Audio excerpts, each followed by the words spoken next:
Hi everyone. There is a lot of confusion at times about what are the best beverages to drink to help support our health. Of course, nothing beats water. Water is one of the best beverages that we can drink, and the value it brings to our health is it's unexplainable. It has so much benefit that we don't even begin to understand it. However, our state of water is always questionable, and we need to make sure that we're drinking clean water as much as possible. But when we do want to perhaps drink something for leisurely reasons or just for enjoyment, and we want to taste something that's a bit more appealing for our taste buds, we can begin to look at other items to drink. And there's many on the market. Of course, we want to stay away from processed beverages, and there's reasons why. Many of the gassy cool drinks are loaded with sugar. Many of the even things that are marketed as iced tea are oftentimes very high in sugar.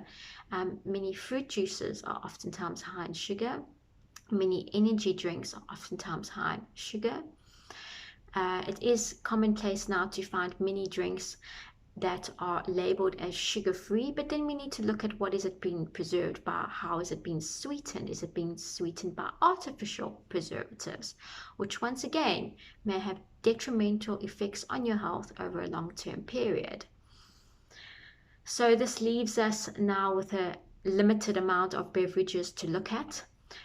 We can look at the teas. There are many great teas on the market as well. Teas that are kept in the dried tea leaves or the dried pods or the flower buds or whatever they are within to give the tea flavor, whatever they are, when they're kept in a tea bag, we need to look at how is the tea bag manufactured, what substance is making up that tea bag, because sometimes the actual substance of the tea bag and has it been bleached and all these things need to be taken into account, because that also can give us exposure to unwanted substances. When we are trying to be as healthy as possible, we want to avoid unwanted harmful substances coming into our body to raise our toxic intake. And then of course there's coffee and the other beverages as well, that, like, for example, there's so many that it's a little bit mind-boggling. There's cocoa, there's carob powder, which is almost like cocoa, but it's not at all like cocoa. It's sometimes used as a cocoa substitute. There are an astronomical amount. There's decaffeinated coffee. Coffee is a stimulant. Coffee, that on the negative side of coffee gives you, yes, it gives you that great rush, but however, it gives you a bit of a dip and a fall, because that big rush it gives you, it can cause a raise in the blood sugar, adrenaline, noradrenaline. It gives you that big spark of energy, but however, it will come down again. That's why you find oftentimes people feel, need my cup of coffee, and people who go through coffee withdrawal symptoms tend to shake, and they really struggle with physiological symptoms because their body has become so dependent on getting that spark, and everything that goes up must come down. So you'll get that spark and you'll get that energy rush, but it will come down again. Another negative thing about coffee is that it can be dehydrating and a bit acidic. So if you drink a lot of coffee, you need to make sure that you're also hydrated, that you're drinking enough water, and it's a diuretic, which means that it promotes urination. You go into the bathroom. Coffee also can cause a bit of a loss of nutrients because it's always causing you to go to the bathroom. You're more likely to lose nutrients sometimes, depending when you're drinking your coffee, what time of the day are you having it. Coffee can be beneficial and helpful, of course, when you need that quick spark of energy and you need a bit of a boost, but don't abuse it. Don't become dependent on that substance. If you're wanting to try and live a lifestyle when you want to reach a state where you're totally in optimal form and you want to be energized all the time in a balanced way, not having these sparks and dips and all these things, you want to avoid stimulants then, and then you would avoid coffee. Green tea may be regarded as a stimulant. However, green tea has got a bit of caffeine in it, but it's also got another substance called theanine.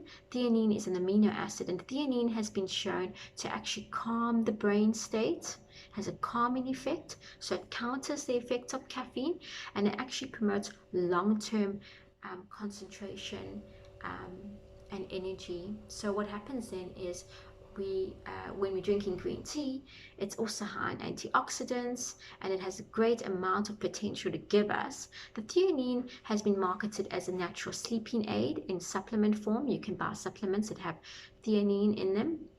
And that what it does is, once again, it creates a calmer state. When you're in a calmer state, you may sleep better and you can concentrate better, because in a state of calmness, you think better. In a state of panic and rush, you don't think as well. How is your green tea marketed? How is your green tea being taken? Look, is it in a tea bag? Once again, consider what substance is being used to make that tea bag. Is the tea bag bleached and so on? The best may be taking organic green tea leaves, using them and straining them with an actual tea strainer. When you're making your own teas at home, it would be perhaps a good idea actually using the substances like the flower pods or the leaves or whatever you want to do, and get the old tea strainer that they used to use, and pour the boiling water over it and let it sit there for a while. You can strain the pods and flowers and whatnot out of the pot, and you've got the leftover flavored colored water which you can drink in tea form. There are so many beverages marketed that it would take way too long to cover them all. Yeah, the key thing though is drink as much water as you can, because nothing beats water at the end of the day. Make sure, of course, that it's clean water you're drinking. And after that, if you want to drink substances for flavor, and that there's such an assortment to go and enjoy. There's even alcoholic beverages, but that's another topic to discuss, because there can be a lot of negative associations or a lot of negative impacts of drinking alcohol. A little bit of red wine or some of the whiskies and that may be beneficial in small amounts, depending on what you're trying to gain from drinking alcohol. And there are many marketed alcoholic substances now that have so many preservatives and additives added into them that I actually think they cause a lot of harm to the human body. And also there's reasons why you may not want to drink alcohol because of your internal state. And some women don't realize how sensitive they are to alcohol, even some men. So they need to be mindful of that as well when they're looking at beverages to drink. The list of substances that we can drink is fantastic. But one of them that is perhaps underrated is our teas.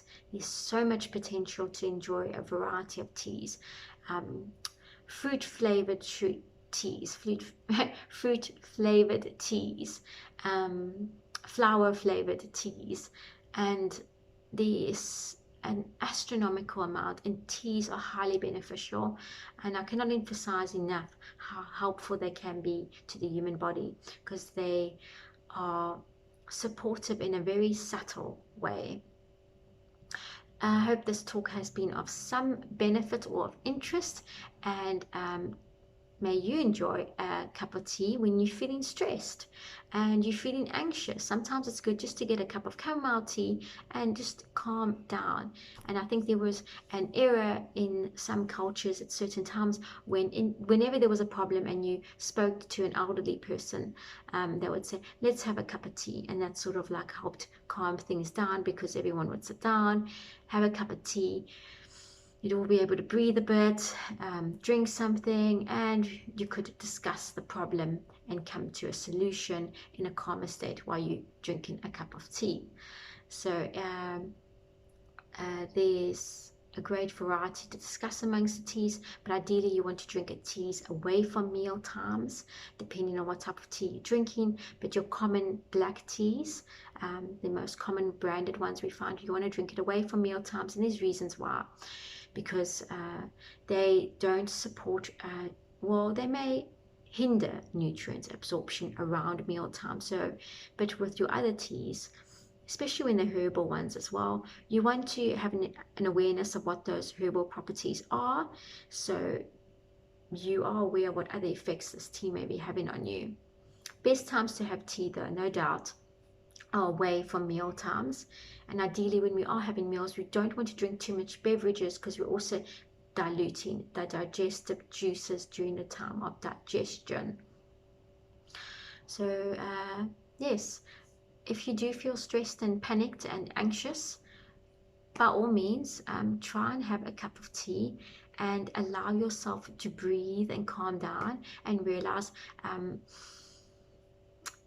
this time or this period of drama, stress, whatever it may be, will pass. And this time next year, something else will be happening. And this time 6 years ago, and this time 3 years ago, whatever it was, you were going through something else. So there's always something happening. There's always some situation that feels like it is of utmost concern right here and now. But just take a deep breath. Enjoy what you can enjoy. Enjoy the healthy things in life. Enjoy the simple things. And then you begin to realize that everything is not as bad as it may seem. Take care.